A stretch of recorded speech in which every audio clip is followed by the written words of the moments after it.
ಎಲ್ಲರಿಗೂ ನಮಸ್ಕಾರ. ತರಗತಿ 7ರ ಗಣಿತ ವಿಷಯಕ್ಕೆ ಸಂಬಂಧಿಸಿದಂತೆ ಒಂದು PBL ಅನ್ನ ನೋಡೋಣ.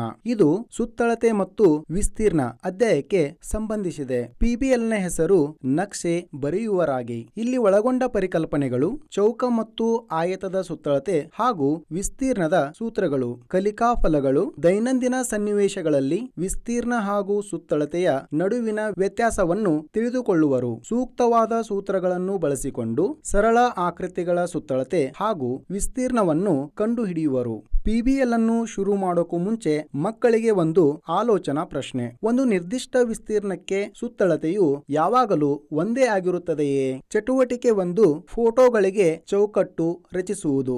ಈ ಚಟುವಟಿಕೆಗೆ ಬೇಕಾಗುವ ಸಾಮಗ್ರಿಗಳು ಹೀಗಿವೆ ಮತ್ತು ಇವು ಕಡಿಮೆ ದರದಲ್ಲಿ ಸಿಗುತ್ತವೆ. ಮಕ್ಕಳು ಇಲ್ಲಿ ಕೊಟ್ಟಿರುವ ಚಟುವಟಿಕಾ ಸೂಚನೆಗಳನ್ನು ಓದಿ ಅರ್ಥ ಮಾಡ್ಕೋಬೇಕು. ನಂತರ ಸುಲಭವಾಗಿ ದೊರೆಯುವ ಒಂದೇ ಅಳತೆಯ 4 ಕಡ್ಡಿಗಳನ್ನ ಬಳಸಿ ನೀಡಿರುವ ಉದಾಹರಣೆಯಂತೆ ಚೌಕಟ್ಟನ್ನು ತಯಾರಿಸಬೇಕು.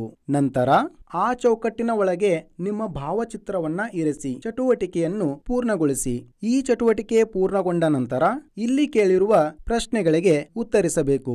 ಭಾವಚಿತ್ರದ ಆಕೃತಿ ಏನು? ಫೋಟೋ ಚೌಕಟ್ಟಿನ ಆಕಾರವೇನು? ಇಲ್ಲಿ ಭಾವಚಿತ್ರದ ಆಕೃತಿ ಆಯತಾಕಾರದಲ್ಲಿದೆ ಮತ್ತು ಫೋಟೋ ಚೌಕಟ್ಟಿನ ಆಕಾರ ಕೂಡ ಆಯತಾಕಾರದಲ್ಲಿ ಇದೆ.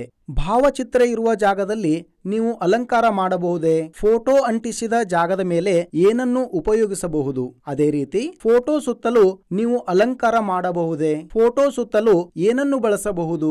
ಈ ಎರಡೂ ಪ್ರಶ್ನೆಗಳಿಗೆ ನಾವು ಇಲ್ಲಿ ಕೆಲವು ಉದಾಹರಣೆಗಳನ್ನ ಕೊಟ್ಟಿದ್ದೀವಿ. ಮಕ್ಕಳು ಸಹ ಅವರ ಆಲೋಚನೆ, ಕ್ರಿಯಾಶೀಲತೆಗೆ ಸಂಬಂಧಿಸಿದಂತೆ ಬೇರೆ ಬೇರೆ ರೀತಿಯಲ್ಲಿ ಅಲಂಕಾರ ಮಾಡಬಹುದು.